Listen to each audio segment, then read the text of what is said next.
Биоклиматическая пергола с поворотной крышей. Поверните жалюзи так, чтобы наслаждаться прохладой в тени, а не изнывать от жары, исходящей от раскаленной крыши. Проветриваясь, ламели меньше нагреваются, в отличие от сдвижной или статичной кровли. Крыша остается приоткрытой по всей своей площади. Будьте на свежем воздухе даже когда похолодало, используя автоматические рулонные шторы. Датчик дождя сам закроет крышу перголы в ваше отсутствие, а скопившиеся осадки будут уходить во встроенную водосточную систему, несмотря на лаконичный дизайн плоской кровли. Создайте зимний сад благодаря беспороговой концепции раздвижных стеклянных дверей. Будьте ближе к природе вместе с компанией «Без скрипа». Добрый день, меня зовут Артем Тутаринов. Помимо нашей основной деятельности, это интерьерные лестницы, в том числе и из гнутого стекла, гнутого деревянного поручня, ступеней из слэбов и разных других видов ограждений, а также материалов, о которых вы можете ознакомиться на нашем основном сайте. Мы хотим сегодня рассказать вам об новом направлении нашей компании. Это биоклиматические перголы. Я уверен, раз вы смотрите это видео, значит вы знаете их назначение, из каких материалов они изготовлены и так далее. В дальнейшем я вам расскажу более подробно инструкцию об их монтаже. Сейчас я хочу протестировать нашу перголу на, так сказать, прочность. Ни разу этого не делал. Надеюсь, что все будет нормально. Во мне 81 килограмм. Вот я встал, можно походить. Понятно, да, что здесь длина немножко другая, чем будет в реалии, но все-таки здесь уже и нагрузка идет более точечная, не распределенная, как, например, была бы в случае снега. Вот. Ну, давайте я ходил, попробуем, как она себя поведет, будет ли она работать. Вот. Все, вы видите жалюзи, тоже они все изготовлены из алюминия, закреплены нержавеющими саморезами, болтами, гайками. Это элементы крыши, которые поворачиваются на 160 градусов, могут поворачиваться и закрываться также в автоматическом режиме с помощью дополнительной комплектации перголы датчиком дождя. Теперь закрываем. Вот. Дальше будет более интересно. Я вам расскажу обо всех узлах, элементах, и вместе с вами мы ее соберем. Давайте еще раз дождемся, что все окей. Ничего нигде не заклинит. Все, вот, собственно говоря, вот так. Все, погнали. Дальше, я думаю, будет интереснее. Судить о качестве сегодняшней продукции из Китая мы можем с вами на примере автомобилей. Они есть как бюджетного уровня, так и премиум сегмента. С годами уровень качества только растет, и это объективно. Наши биоклиматические перголы без скрипа изготавливаются на заводе в Китае. После изготовления они предварительно полностью собираются и тестируются. Далее идет процесс разборки и упаковки. Оценить уровень качества я предлагаю в нашем обзорном видео комплектующих и сборки перголы. Вот в таком виде я получил коробки с комплектующими. Коробки приходят упакованные в скотч и мешок. Далее, как вы видите, коробки как бы двойные. По бокам у них получается двойное как бы армирование, да, двойной короб. Внутри они также упакованы в подложку из-под ламината и стянуты между собой скотчем. Все очень плотно. Элементы, которые упакованы подвое, разделены пенопластом, исключающим трение деталей между собой. Все элементы промаркированы. Аббревиатура RB, Right Beam, переводится как правая балка, отмечена буквой J на этой схеме.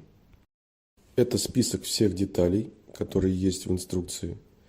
Как видите, деталь Right Beam Также здесь имеется и обозначено буквой J в количестве одной штуки.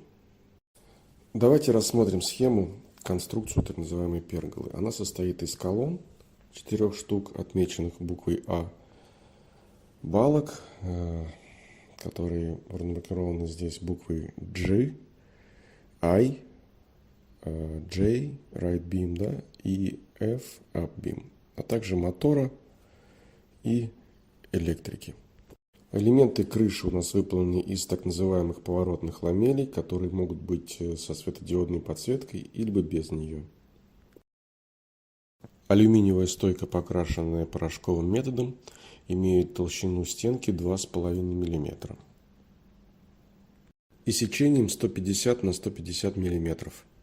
Внутри стойки по всей ее длине идут 2 ребра жесткости.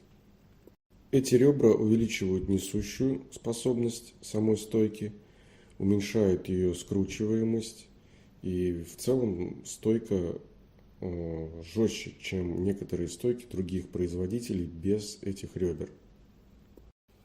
К плоскостям этих ребер на заводе заблаговременно уже смонтированы 2 так называемых U-образных элемента. К этим элементам крепятся балки с помощью 3 идущих в комплекте нержавеющих винтов. Сборка начинается с того, что мы крепим пластину B к низу, к основанию колонны А. Пластина основания стойки с заводскими отверстиями, которая монтируется в торец этой стойки, изготовлена из алюминия толщиной 10 мм. Она крепится в уже имеющиеся в стойке углубления с внутренней резьбой на 7 нержавеющих винтов, также идущих в комплекте. Балки сечением 250 на 50 мм уже с завода идут в комплекте со всем уже закрепленным в них необходимым электрооборудованием. То есть внутри вот тут в балке блок питания, а также кабели электрики для мотора и подсветки. Балка RB со встроенным блоком питания и кабелями монтируется, как и все остальные балки, в U-элемент крепления, находящийся на стойке. Трехжильный кабель в изоляции, идущий от блока питания, соединяется с таким же кабелем, идущим к розетке. Соединение имеет надежный резиновый уплотнитель.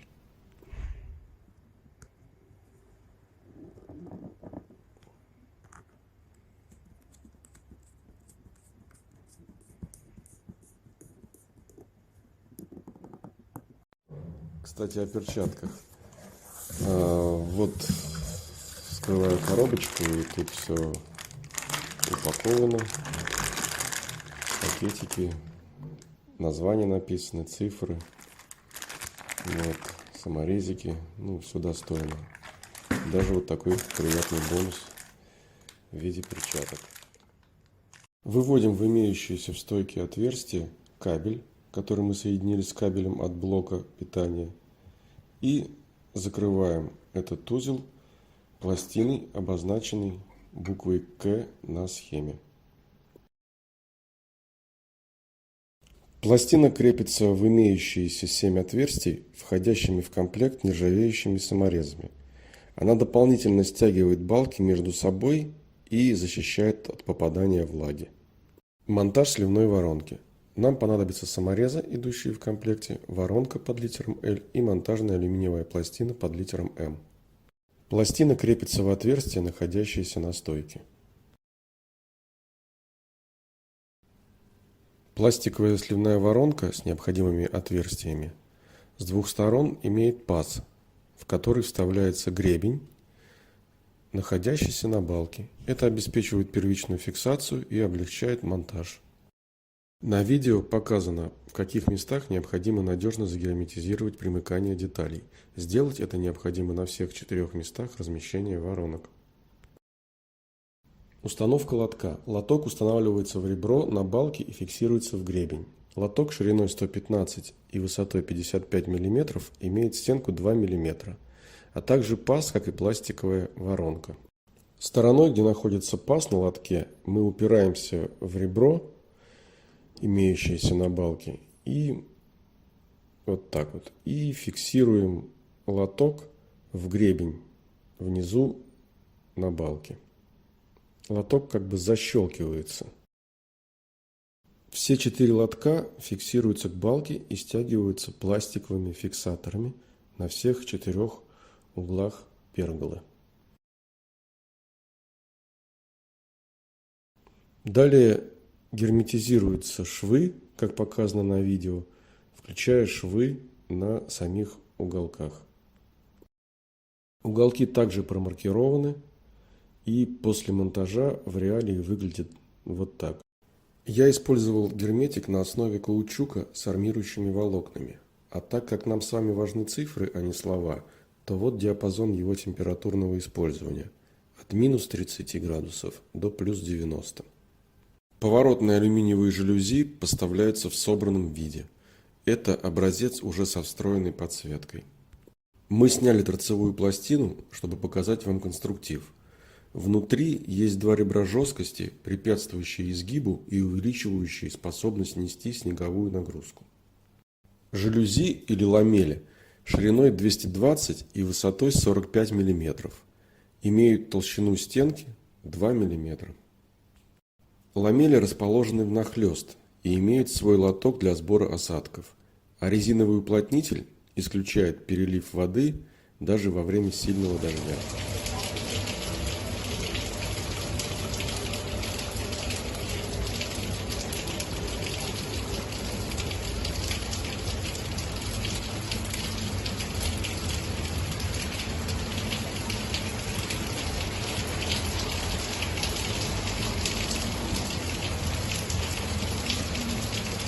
По поводу снега.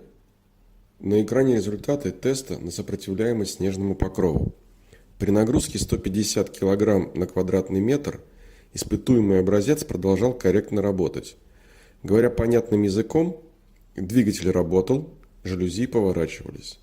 При нагрузке 225 кг на метр квадратный жалюзи не сломались и не вышли из своих посадочных мест. Масса снега зависит от его плотности.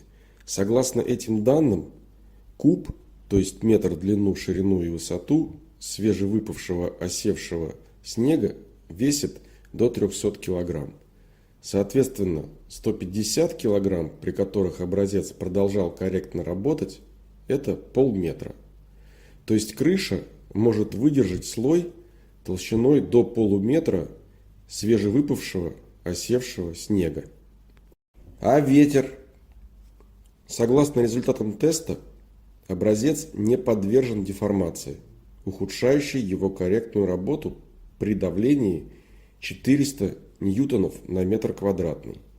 Это 40 кг сила на квадратный метр для понимания данных в этой таблице. 40 кг соответствует 5 баллам. Это очень сильный ветер со скоростью до 23 метров в секунду. Одна немаловажная деталь. Если мы хотим исключить слив воды в какой-либо из стоек, то для этого имеются пластиковые заглушки, вставляющиеся в воронку. Только не забудьте их загерметизировать. На видео показан монтаж жалюзи. Стороной без отверстия на торце жалюзи вставляем штырь в балку G с закрытыми посадочными местами. Другой стороной в балку F, где имеется 4 болта для крепления двигателя.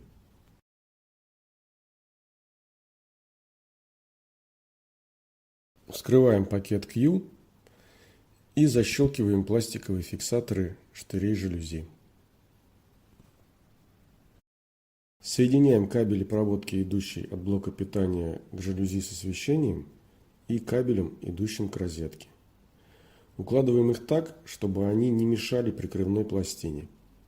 Провода от светильников помещаем в специальный паз, проверяем работоспособность. Прикрывная пластина сделана таким образом, чтобы надежно фиксироваться в замке на балке. Пластина крепится короткими, идущими в комплекте саморезами, чтобы не повредить проводку.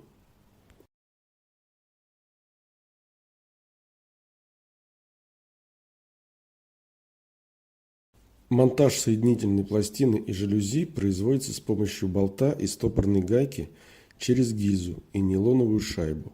Шайба, находящаяся между пластиной и креплением жалюзи, предотвращает металлический звук при эксплуатации.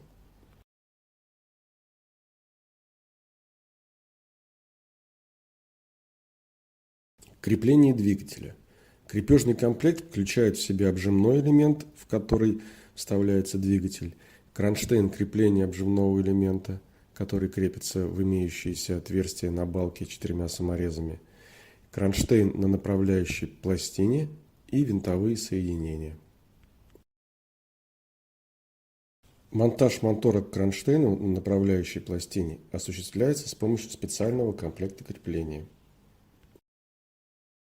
Подключаем мотор к разъему на кабеле от блока питания. Далее монтируется кожух мотора. Это основные элементы перголы. На следующем видео мы разберем, какими еще элементами мы можем доукомплектовать нашу перголу.